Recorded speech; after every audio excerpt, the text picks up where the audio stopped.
Okay, so have you ever noticed how German just seems to have a ton of different endings for its adjectives? Like they couldn't pick just one, right? Yeah, like good is all you get in English, but in German it's like hold my beer. I've got like 10 ways to say it. Well, hold on, because it's way less random than it seems. Once you see the pattern, it's kind of amazing. Elegant, even. And that's what we're going to unpack today. Right, we're diving deep into German adjective endings. Getting specific here, folks. And our sources make it really clear you can't really speak German well if you don't get these endings. So why are these little things so important in German? Okay, so it's like this. In English, word order is everything, right? Yeah, you move a word around, you change the meaning. Really. But German uses these endings to show how words relate to each other, no matter the order. Oh, okay. Yeah, and these endings tell us a lot, like the case, the gender, whether it's singular or plural. All that stuff is packed into those little endings. So it's less about where the word is and more about what it looks like. Exactly. It's like those puzzle pieces that only fit one way. Yeah. These endings, they're giving you that perfect fit grammatically. And you know what? Our sources call this inflection, but really it's just about how endings change, right? Exactly. Just like you wouldn't wear like a swimsuit to a fancy dinner, right? Please, I wouldn't be caught dead. Right. Yeah. Same with words, the ending changes depending on the occasion. Love it. So sources break it down into three main types of inflection: strong, mixed, and weak. Like choosing an outfit, I guess. Exactly. And just like clothes, some outfits are fancier than others. Strong inflection is like when there's no article before the noun. So no a or the. Exactly. The adjective's got to do all the work, tell you everything about the noun. Makes sense. And mixed inflection, that's with a or n or, well, ein in German, right? You got it. So the article gives some info, but the adjective still got a role to play. It's like they're sharing the workload. Yeah. Then weak inflection, that's where the definite article comes in, the, or in German, der, die, or das, those guys.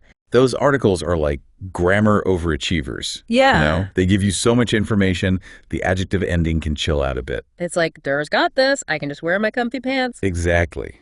Okay, so three main types, but knowing German, I bet there are some exceptions, right? Always. Language is always changing, always evolving, right? Yeah, that's what makes it so interesting. So what kind of quirks are we talking about? Well, one thing our source pointed out was how the masculine neuter genitive singular ending used to be is, but shifted to n over time. So like even those tiny endings have a history. Totally. It's fascinating. Shows how language adapts to the way people use it. It's like survivor of the fittest ending. Huh. That's a good way to put it. Yeah. And speaking of interesting cases, get this. The word viel, which means much, it only inflects in the plural, not the singular. Wait, what? So it changes in the plural but not the singular. That's like only wearing a hat on Tuesdays. Right. It's kind of rebellious. But even these exceptions, they often have their own logic. So instead of freaking out about the exceptions, we should be like, okay, German, what's the reason behind this madness? Exactly. It's all part of the puzzle. Okay, so we've got these strong, mixed, weak inflections, and we know there are some quirky exceptions. But how does it all actually work in a real sentence? Well, that's the fun part. Let's dive into some examples, shall we? Let's do it. All right, hit me with a German sentence. Let's see these endings in action. Okay, so our source uses this one. Ein kleiner Prinz. Little Prince, right? Perfect translation. And see how ein, which means a, tells us it's mixed inflection. Right, because ein is indefinite, like it's giving us some info. Exactly. And kleiner, meaning little, that or ending tells us Prinz. Prince is masculine, singular, and the subject of the sentence. So even though ein is there, the adjective still has to do some work. It's a team effort. Now check out this one. Kalter Kaffee. No article at all this time. Ooh, cold coffee, my favorite. So that's strong inflection, right? You got it. Kalter has to carry all the information because there's no article to help out. And that ending, same as before, it tells us Kaffee is masculine, singular. And the object of the sentence in this case. Each ending has its own little job to do. Okay, I'm ready for the weak inflection example. Hit me. All right, how about der blaue Himmel, the blue sky? Classic. They're definite article, right? Mr. Grammar know-it-all. Exactly. It tells us almost everything, so blau can just chill with that simple E ending. You weak inflection, keeping it low-key. I like it. Seeing these examples, it all makes so much more sense. It's like anything, right? You see it in action, it clicks. Totally. But I gotta say, our source mentioning adjective comparison, that's got me curious. Yeah. It's actually more similar to English than you might think. Yeah. But it's a deep dive for another day. So we've covered a lot of ground here. Strong, mixed, weak inflections, even that weird veal thing. It's a lot to take in, for sure. It is. But before we let everyone's brains explode, why does this even matter? Why should we care about these little endings? Because they're not just little things. They're the key to really understanding German. It's like I can read a phrase book, but to actually get the language, the culture. Exactly.